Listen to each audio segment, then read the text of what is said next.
Hello friend, আমি টুসি। আমার নতুন একটি ব্লগে আবার আপনাদেরকে স্বাগত। আজকে নিয়ে চলে এসেছি একটা মজাদার রেসিপি, সেটা হচ্ছে কাঁচা আমের টক ঝাল মিষ্টি চাটনি নিয়ে। তো চাটনি তো সবাই খেয়েছেন, কিন্তু মশলাদার টক ঝাল মিষ্টি চাটনি নিয়ে চলে এসেছি আপনাদের সামনে। তো ফার্স্টেই আমি 3টে বড় সাইজের আম চৌকো করে খোলা শুদ্ধ কেটে একটা প্রেসার কুকারের মধ্যে সামান্য পরিমাণ নুন আর সামান্য পরিমাণ হলুদ গুঁড়ো দিয়ে একটা সিটি মেরে নিয়েছি। এবার সিটি খোলার অপেক্ষায় আমি আছি। তো এই যে দেখছেন বন্ধুরা, একটা সিটি দেওয়ার পরে সিটিটা প্রায় ছেড়ে দিয়েছে।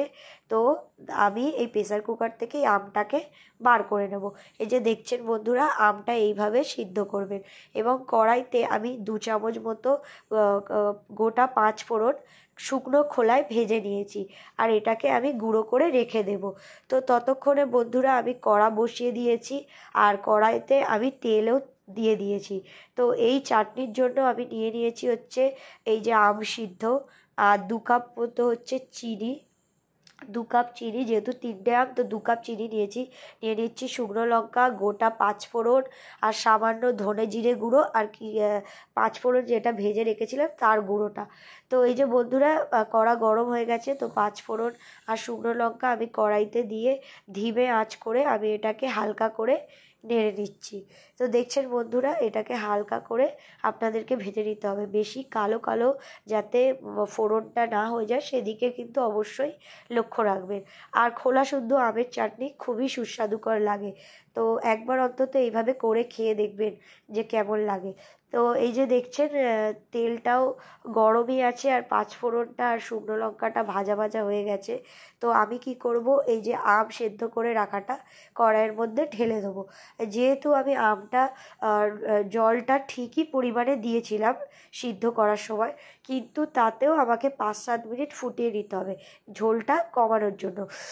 কেননা যখন আমি চিনি অ্যাড করব তখন আরও বেশি আপনার মানে চাটনিতে ঝোল হয়ে যাবে।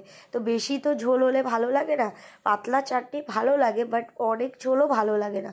তো যার জন্য বন্ধুরা কি করব, এই যে দেখছেন 5-7 মিনিট আমি এটাতে মানে ভালো করে ফুটিয়ে নিচ্ছি, এবং রসটা একটু কমে আসতে আমি এর মধ্যে চিনিটা অ্যাড করে দিচ্ছি।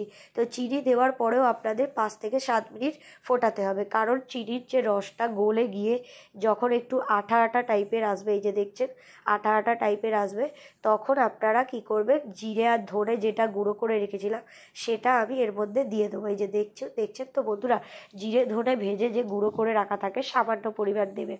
কেন, যেহেতু আমি 5 ফোড়নটা 2 চামচ মতো দিচ্ছি বা 1 চামচ মতো দিচ্ছি, তো তাতে আমার জিরে ধনের পরিমাণটা হাফ চামচের মতো হবে।